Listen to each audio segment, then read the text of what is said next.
Good morning and welcome again to this week's Weekly Wind-Up, a product of Kirklees Local TV. The aim of this program is to bring you all the news and the reviews and to keep you informed as to some of the big issues and how they impact on us here in our local community. We aim at all time to be informative, interesting, lively, amusing, but definitely provocative. But as we talk to you and discuss these issues, we would like to hear from you. And you can do so through email at info@kirkleeslocaltv.com or on your search engine at Twitter at Kirklees Local TV. Today, I am delighted to welcome our three guests on the program. We've got Brian Wilcox, one of the Kirklees' outstanding apprentices. And then we've got Sophia Crawshaw, a very well-known person now on Kirklees Local TV, and she's here from One Good Turn Charity. And among us, we've got Locala, Jill Adams, a community matron with some expertise on the matters that we're going to be discussing today. Everything today is about health and healthy living and well-being. And it's definitely a known factor now that it's not only 5 a day or 7 a day, it's now gone to 10 a day to keep us very healthy. So we're going to ask Jill, who is a nurse in our midst, is this really something that we should be paying special attention to? Yes, I think it is something that we should be paying special attention to. Eating healthy and eating fruit can help people with the long-term health problems and stop people getting these health problems in the future. In terms of 5 a day, in terms of vegetables and fruit, is it really possible for every family to achieve that goal? I think that's where we'll find some problems, because we're in Kirklees, we have a look at the demographics, and we have some quite areas that are quite big with poverty. So I think we have to look at the cost implications for low-income families, whether they can get the fruits and the vegetables. These days we can get them a lot cheaper in supermarkets, but it's about lifestyle choices. Would they rather buy something which is a bit dearer to make their children and themselves healthier? Can they afford it? Well, as a young person, Bryony, would you prefer a burger to 5 a day? Tell us what impact will this have on lifestyle of younger people? Should we be sticking to what the doctors and the researchers are telling us about our vegetables and our fruits? Well, personally, I'd say that I'm quite a healthy person, but that's due to my upbringing and my mum always saying, you know, have this 5 a day, which is now 7 or 10 a day. So I do eat quite healthily, but I do know some people that are burgers, and I think it's because it's an easy way. Especially, I know one person who has tricked their child as to having burgers as a reward, and this child has now put a lot of weight on because of it, and they associate these foods as a reward. And there's we can reward children, but we have a huge problem with children getting bigger and bigger and bigger, and we have to educate mums in what to feed the children.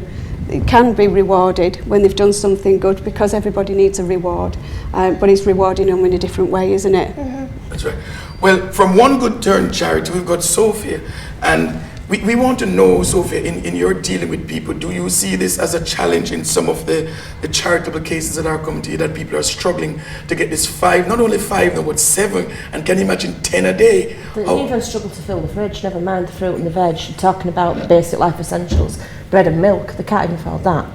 So, getting back to basics, it's a long chain, it's a stone in the water, rippling out, there's so many effects, and it all comes down to poverty and education in my experience. For example, on the raffle that we run every week, we get 2 huge hampers. We go to the guy in the market, tell people, go to the market, forget Sainsbury's, Tesco's, go to the open market, you will get 10 times the amount of fruit and vegetables, and it's fantastic. You could fill your basket for £5. If you go at the end of the day, you'll get it for nothing. go at the end of the day if you've got children that need fruit and vegetables. So we do 2 massive hampers, and we have 5 prizes, and I will guarantee you the first prizes to go is always the fruit and the veg. They love it. The kids see it as a treat, and as you said, it should be the burgers. The fruit and the veg is seen as a treat, and that's wrong. It's all down to education at the end. And I think schools should be bringing in free fruit and veg for children, like the old milk, taking the milk away. It should be fruit and veg as well. Well, here we go. So like we've got somebody who is going to run somebody out of their seat to taking over running schools. Not Jamie Oliver. Jill, you're here, and yes, I like the whole theme of education. Where do we start? Do we start in the community at the school level? Are we educating parents enough to take this message seriously? I think we need to start in schools, just like Sophia said. We need to offer this free to the children, and when they get the taste, the palates, and they understand that it's something good for them, not just something that they have to eat because mum and dad said they have to, that they'll understand the longer term implications of having a healthy diet, and schools could provide this free. They did with the milk years ago. They do up until sort of junior school age these days, but then that stops as well. There's a lot of poor income families who do get free school dinners. That it needs to be wider to the wider community to say these are good for you. I mean, maybe this is something the foundation could take up, Town Foundation, who are currently doing the free breakfast for children in impoverished areas. Yeah. Maybe they could look at introducing fruit and vegetables as well. There's one for you, Mandy Taylor, indeed. Another project. Lovely. But as we discuss it, the real message is that fruits and vegetables are important. And maybe, Jill, you can tell our viewers, why is it important? What are the benefits of eating your fruits and your vegetables? The benefits of eating your fruits and vegetables would be the longer term implications on your health when you get older.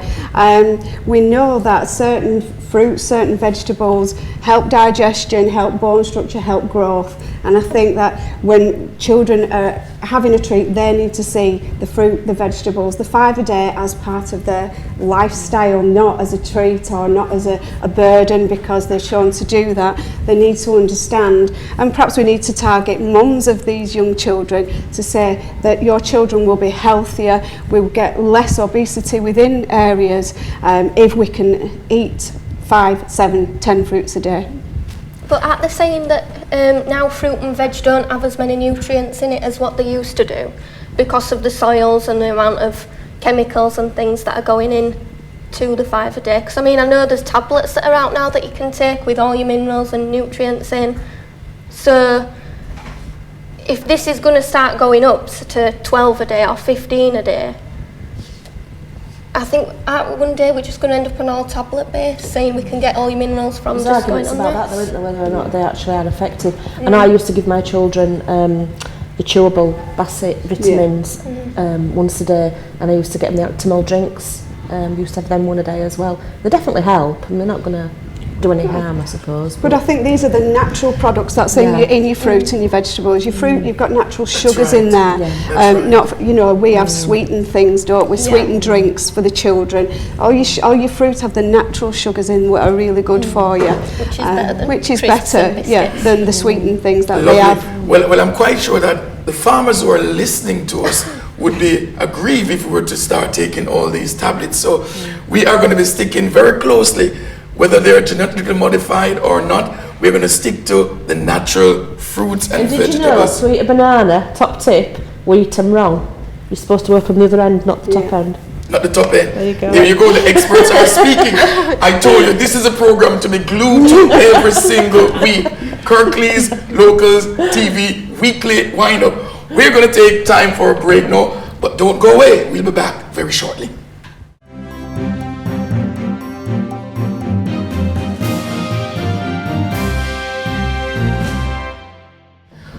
Welcome back to this week's edition of your Weekly Wind-Up with Kirklees Local TV. We are discussing everything there is about health, healthy lifestyle, and well-being. Now, modern lifestyle and choices are impacting very much on our healthy living. Booze, drugs, the microwave age, smoking are all part of modern lifestyle. But how can we enjoy ourselves and stay healthy at the same time? Sophia, take us along the journey?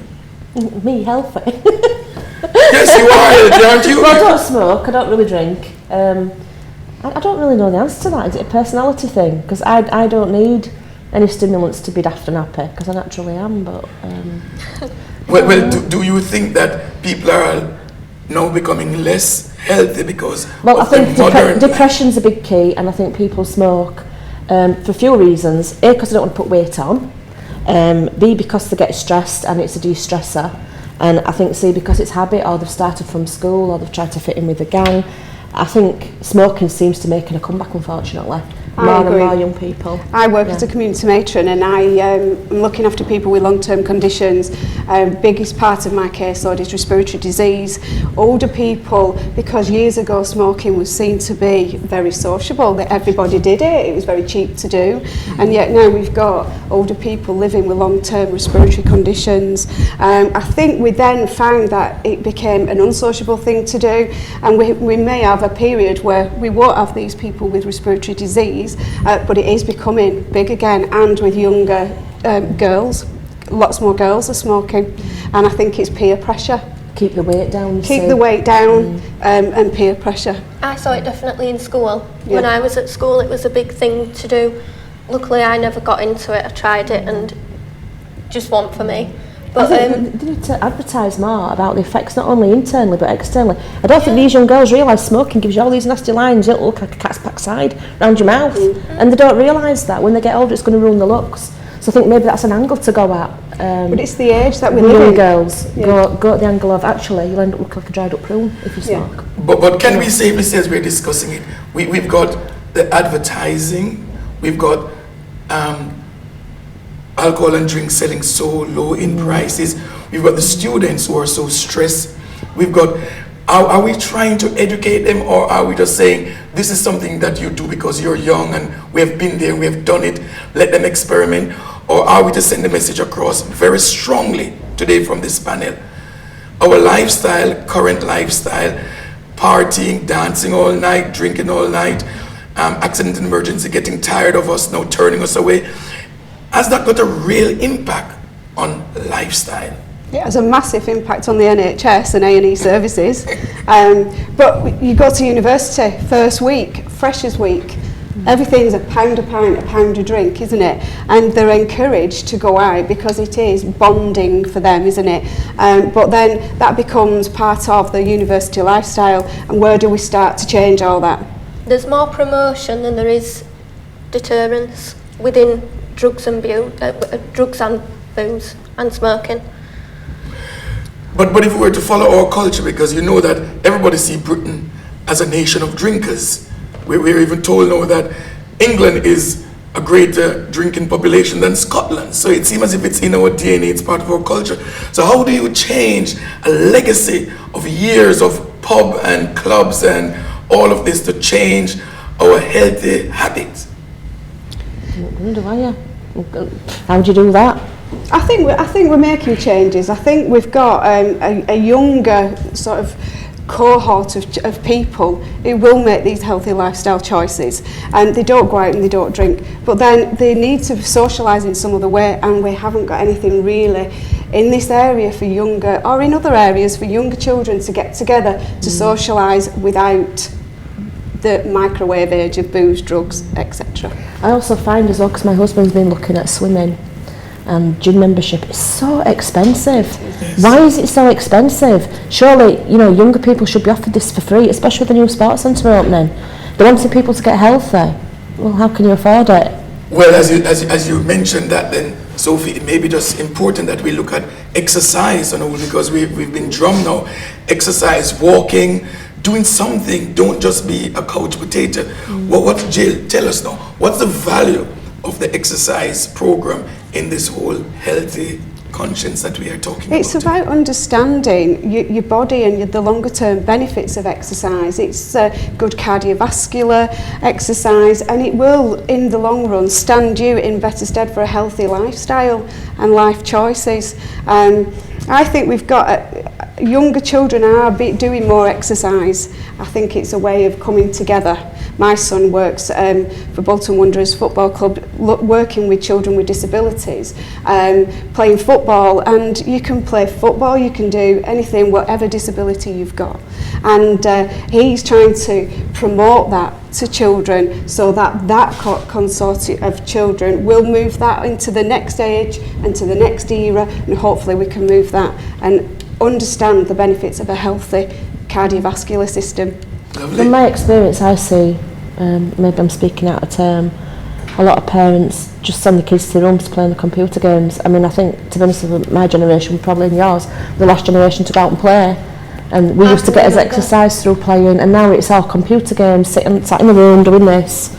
Only thing that exercises the thumbs, you know. I was never inside when I was younger, but now I look at, because I've got a younger brother, and I know people of a young age, and all they do is they sit on these tablet things all day, and believe it or not, there was a 3-year-old on a tablet that knew more about what to do on it than what I did. She just pressed play, where to go for all the songs, and I thought, a 3-year-old on I think modern technology is stealing a lot from people. I saw a video somebody put together. It was kind of like a poem, and it was about how modern technology is taking people away from making friends, meeting people, missing opportunities in life, because you see at bus stops everybody's like this on the phone.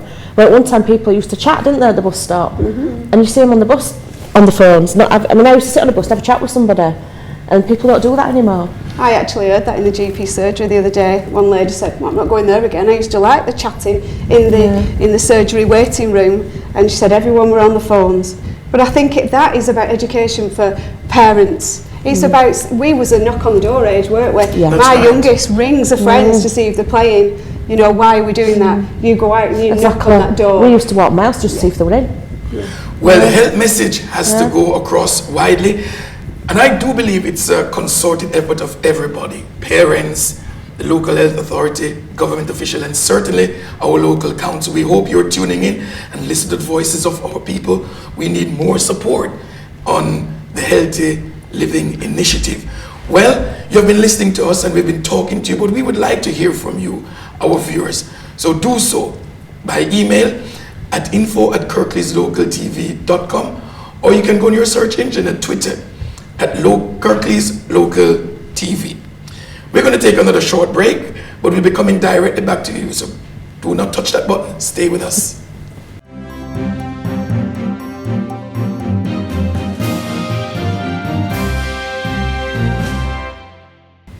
Welcome back to this week's weekly wind-up from Kirklees Local TV. Here we are discussing in the studio today everything there is about health, healthy lifestyle, and our well-being. And in the final sector of today's show, we're going to be looking at a very sensitive subject, prostate cancer. And we know men are very difficult to embrace this. They don't want to see the doctor. The awareness program is on, and we are trying. And today we've got a nurse in our midst, and we want to hear how we can get men more involved. And then we will look at the African Caribbean men, because we know that we are one of the biggest doubters. We don't want to see the doctors at all. And so please tell us, what can we do, and what's the seriousness of prostate cancer, and how should we approach this in your mind and views? Well, there's around 40,000 new cases every year of diagnosed prostate cancer, usually prevalent over the age of 50 years old in men. And the risk of getting it is widespread. We don't know why it happens. We don't know why it occurs in men over the age of 50. I'm not sure about whether it occurs under that age, but we need some health promotion about men and healthy lifestyle choices, and seeing and accessing the GP surgeries.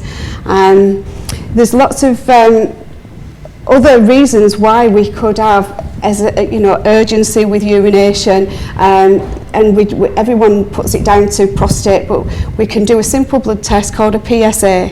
Now that PSA is prostate specific antigen, and we take it from a vein, and it then gives us just a broad sort of outlook as to what your prostate is doing. If a gentleman comes into a surgery, we then do this, and any kind of prostate examination, it's a twofold thing. It's a blood test, which is the PSA, and it is quite an intimate examination. And I think that is what we need to look at and address for men. Well, there seems to be a great fear of men, especially men of African descent, who do not want to come to the doctor because of this real examination. The doctor is going to hold them and squeeze them, and they're not really willing for that. Well, what's the fear? How can we relieve their fear? Because then we've got the blood test. How can we relieve their fear and get them to come and do the simple test that can save life and save money? And it's unknown, we don't know why, but it is more common in Afro-Caribbean men, less common in Asian descent gentlemen. But it's back to you, Pastor. How can we make you want to come to the surgeries to access information about what we can do if you have these symptoms? Well, you know, as much as I believe in miracles and healing, I do know quite a few of my own friends who have been taken out with cancer and taken out with prostate cancer. So my message to the church is, queue up, get to your doctor's surgery, let the doctor play around with you, examine you, and come, because we want you to live a bit longer. So the message is here, and we're going to ask our other guests to chip in at any time. The local council is now almost responsible for our health and well-being, and so Health Watch is on here. Do you think that our local council should do more in the awareness drive to make sure that people are aware of this condition and should allow education to take a real format? What's your view? I know there is a campaign, isn't there? I can visualise the leaflet in my mind. It's very colourful. Is it Keep Active, Eat Well, Keep Active that they run? And I know that they run kind of cheaper classes and things, and they try and educate people, don't they, with that as well. But to be honest with you, I don't really know myself. I'd have to look into that to see what Kirklees. So all of us need to be educated, because we've got brothers, we've got husbands, we've got people around us that need to be aware that this form of cancer is also life-threatening. I mean, I'd like to interject to men. What do you think us ladies have to go through? Smear tests, giving birth, all the intrusive, the whole of Huddersfield HI. I've seen my internal parts. You know, I'm not being funny. We have to go through it. You know, you wouldn't want your wife to not have a smear and die, and same goes for your wife. You know, your wife doesn't want her husband to get cancer and die. I've got a question for Jill. Do you know if, I know for women they get something through the post to go, is it every 3 years after the 54? Is it a screening? No. Does it happen for men as well? No, it doesn't, unfortunately. That could be something. That's a good question, Brian. Yeah. Often, though, we did the PSA test. It's controversial. It could do more harm than good. It might not show up what we're thinking, and there's a big cost implication as well. Yes, it's prevalent, cervical cancer for women, and yes, we do have the smear test. But there's other reasons why this PSA blood test could be raised. It's not just prostate cancer. It could just be an enlargement of your prostate. Working for Locala, we work very closely with local authority, and I think these links are getting better, and it's about working together with public health about getting men with symptoms, because we're finding now the incidence of diagnosis is just when they come in with a symptom. We need them to recognise the symptoms earlier, and then treatment can start earlier. Lovely. Well, we're all speaking here, and I'm a survivor of prostate cancer, and I'm glad I allowed the doctor to do his examination, because maybe I wouldn't be here today. Discussions, as usual, just live up to its name. This is your weekly wind-up here in Kirklees local TV. Now, we want to embrace the entire subject of health, well-being, and promotion is important, publicity is important, but do you think parents have a proper say and responsibility without feeling guilty about putting pressure on their children to live healthily? I feel like I'm taking up a conversation a little bit, but go ahead. I know these tests that they do at school on children where they check the health and the weight. Sometimes they just come out with really ridiculous results, and I think that immediately puts parents' backs up. I think they feel like they're under a microscope and they're almost being judged. Maybe we need to approach that in a different way.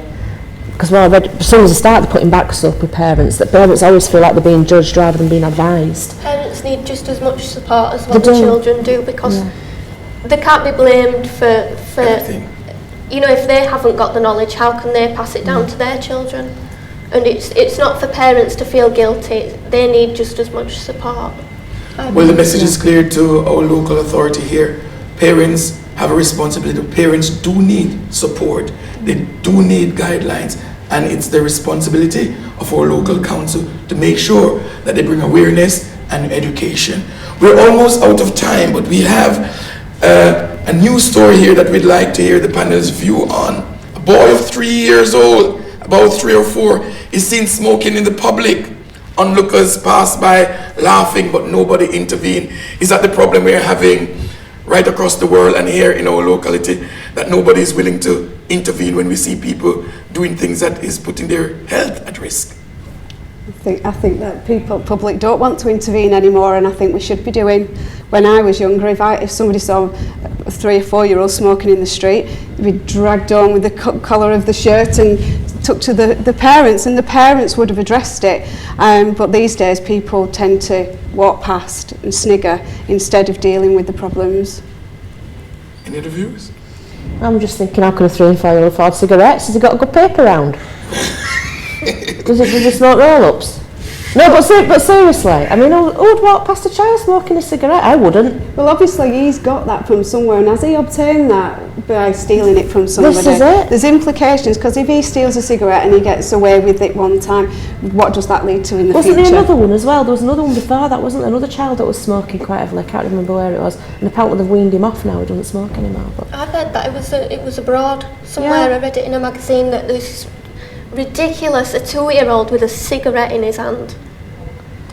Well, it seems the message from our student today about health is the responsibility of not just one person. It's going to take the entire community to make sure that all of us stay healthy. Well, unfortunately, that's all we've got time for. But I guarantee you that you tune in next week, we'll be doing the same thing. This is Kirklees Local TV, Weekly Wind-Up, saying goodbye. See you next time. Thank you to all lovely guests. Bye-bye.